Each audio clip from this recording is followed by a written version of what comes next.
Ah, eles querem embaixo os outros ali. É deles aqui.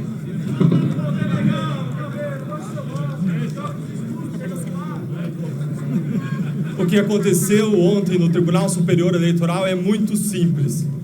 Inventaram uma inelegibilidade imaginária para me cassar. Hoje, o sistema de corrupção, os corruptos e os seus amigos estão em festa. Gilmar Mendes está em festa. Aécio Neves está em festa. Eduardo Cunha está em festa. Beto Richa está em festa. A verdade é uma só. Eu perdi o meu mandato porque eu combati a corrupção. E hoje é um dia de festa para os corruptos e é um dia de festa para Lula. A Lava Jato, em algum momento, despertou uma nova esperança em todos nós. A esperança de que tudo podia ser diferente. E essa esperança guiou esses parlamentares todos que vocês estão vendo aqui unidos por uma causa. A causa da justiça e a causa da liberdade. Agora, o que nós vimos com o passar do tempo foi um sistema se recolocando, se reconstruindo e se vingando. Se vingando primeiro com a anulação das condenações, com a formação da nova figura dos descondenados como Lula. E em seguida nós vimos um sistema retalhando contra quem cumpriu a lei, contra os agentes da lei, contra quem ousou combater a corrupção no Brasil. Eu fui cassado por vingança.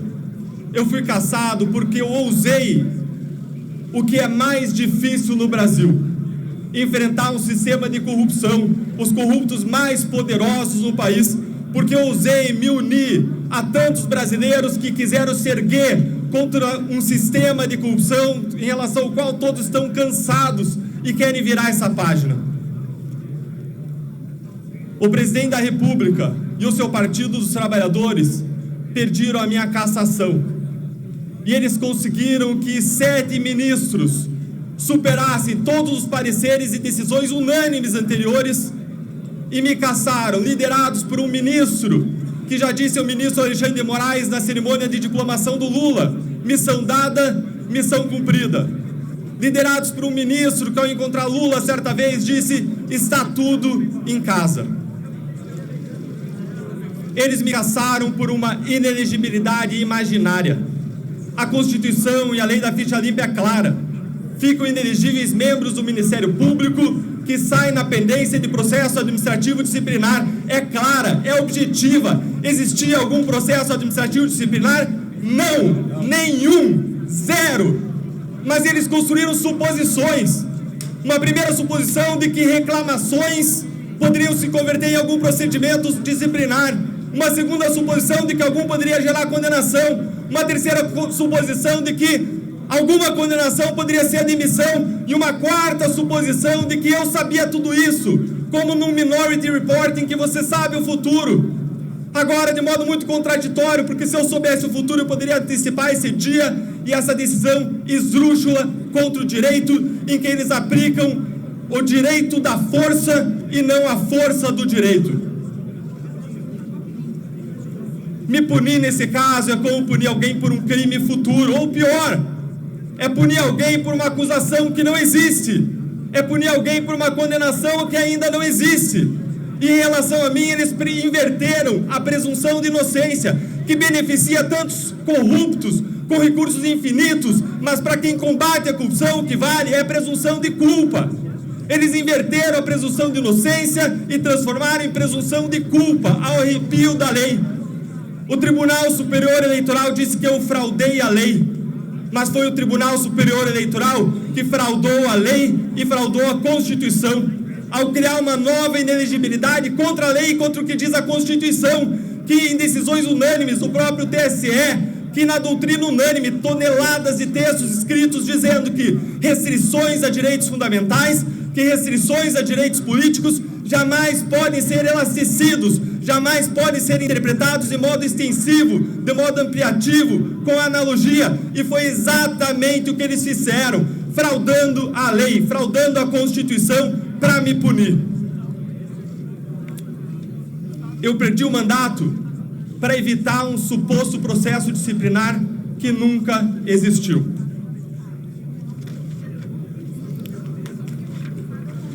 Hoje, o sistema de corrupção implementa a sua vingança e tem muitos poderosos unidos nesse esforço.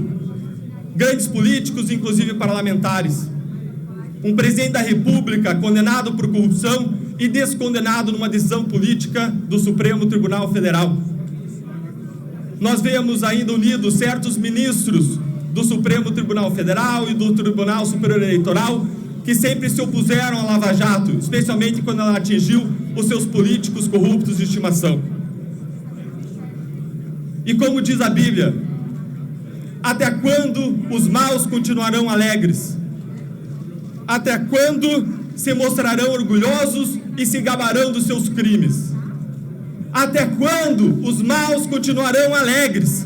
Até quando os maus seguirão orgulhosos e se gabando dos seus crimes no nosso país? Hoje, Aécio Neves tem mandato. Hoje, Beto Richa tem mandato. Hoje, Lula tem mandato. Agora, quem combateu a sua corrupção perde o mandato. Nós vivemos no país da inversão dos valores, em que o policial é punido por punir corretamente o ladrão, em que o policial é perseguido pelo ladrão. Nós hoje lutamos por liberdade. A liberdade de ousar buscar uma transformação no nosso país. E é isso que as eleições proporcionam. Caçar um mandato, caçar milhares de votos é mexer com o que existe de mais sagrado no sistema democrático, no sistema eleitoral, que é o poder do voto, que é a soberania popular. E hoje eles anularam a soberania popular, eles anularam o poder do voto com base, mais uma vez, em uma inelegibilidade imaginária, fraudando a Constituição e fraudando a lei. O sistema permite que o sistema permite que vocês esqueçam muitas vezes da verdade básica. Todo poder emana do povo. E existem os donos do poder que muitas vezes querem se sobrepor à lei, se sobrepor ao povo, se sobrepor à Constituição, se fazendo soberanos, se colocando no lugar do povo. E nós jamais podemos admitir isso, porque esse é o germe que aí sim corrói a democracia no nosso país. Há quem tenha sido caçado por ter questionado as urnas. E hoje, o Tribunal Superior Eleitoral anula todas as urnas do estado do Paraná. Isso frauda e mina a nossa democracia. Se eles podem anular a voz de tantos, o que é que vai impedir eles? Qual é a dificuldade que haverá de anular a sua voz, de anular a voz dos brasileiros, de anular a voz dos parlamentares que estão aqui, com que eu tive o privilégio de lutar ao longo desses meses de mandato, com honra, com orgulho, para fiscalizar o poder executivo e os seus desmandos. As eleições são a porta da transformação numa democracia. Se fecharem essas portas, não existe democracia. E é assim que as ditaduras começam, como começaram na Venezuela, como começaram na Nicarágua, quando tribunais de justiça caçaram o mandato de opositores políticos. E é esse o risco que nós vivemos hoje no Brasil. Instituições precisam ser respeitadas. Agora, instituições são compostas de pessoas. E o nosso problema no Brasil é que as instituições são boas, mas existem muitas pessoas ruins. E se cercear de criticar as pessoas para não manchar as instituições é contraditório. É uma incoerência.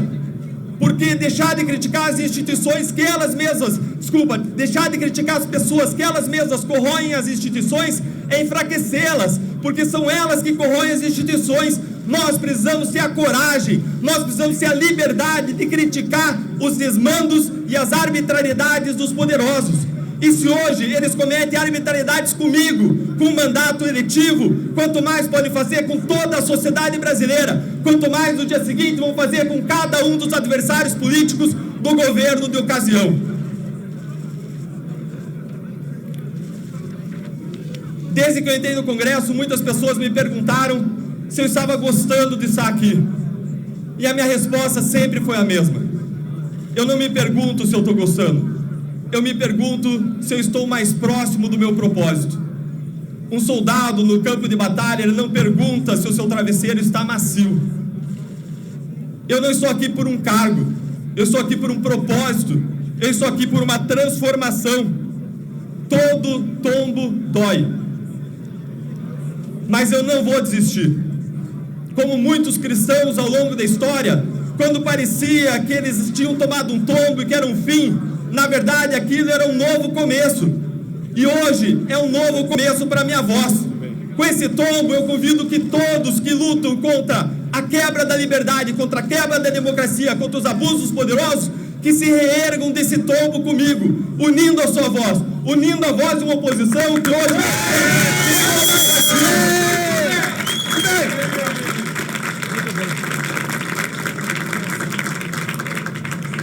Hoje eu vi que eu atingi o meu objetivo quando um assessor do meu gabinete chegou perto de mim e disse: Deltan, eu posso perder o cargo de assessor, eu posso perder a remuneração, mas eu não vou deixar de trabalhar com você, ainda que seja de graça, porque o que eu vi aqui ao longo desse tempo todo é que você luta por um propósito, porque você luta genuinamente por uma transformação, e é por isso que eu convido todos a lutarem por uma transformação que vai além de nós, por um propósito que nos transcende. Eu jamais vou me arrepender de ter combatido a corrupção no Brasil. Jamais. Aqui no Congresso eu combati o bom combate com orgulho, com honra, ao lado desses parlamentares que vocês veem aqui na frente. E nós vamos seguir lutando. O cargo é apenas um instrumento para lutar por transformação. Agora o principal é a voz dos brasileiros que estão conosco. Nós precisamos que os brasileiros ergam a sua voz, que eles reconheçam o seu poder que está nas suas mãos, que é o poder que é a chave para a transformação. E nós não vamos permitir que as portas dos votos, que as portas das eleições sejam fechadas. Nós não vamos permitir que minem, que ataquem a nossa democracia. Nós não vamos permitir que minem e ataquem as nossas liberdades. Nós não vamos permitir que esse governo siga praticando desmandos e praticando corrupção. O poder que os tribunais têm de me atingir, o poder que os tribunais têm de me derrubar, é o mesmo poder que tinham os irmãos de José quando venderam o escravo para o Egito. É o mesmo poder que tinha o rei da Babilônia quando colocou Daniel na cova dos leões. O poder que eles têm ao me caçar é o mesmo poder que Pilatos tinha ao mandar Jesus para a morte. Essa história não acabou. Esse capítulo não é o capítulo final. Com um tombo vem um reerguimento, e um reerguimento com vocês, com a sociedade e com esse conjunto de parlamentares que luta unido, senadores que honram o seu cargo, deputados que lutam unidos por justiça e que lutam unidos por liberdade. Martin Luther King disse que o que mais o preocupava não era o grito dos maus, não era a crueldade dos cruéis, mas era o silêncio dos bons. E hoje eu vejo aqui parlamentares que não vão ficar silentes. Hoje eu não vejo silêncio aqui. Hoje nós vamos lutar por justiça e por liberdade. Muito bem. Muito bem. Muito bem.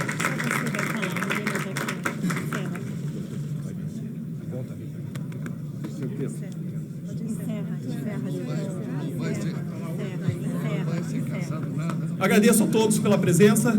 A gente vai encerrar a coletiva hoje e vai ficar à disposição para questionamentos por meio da nossa assessoria de comunicação. Obrigado. Muito bem.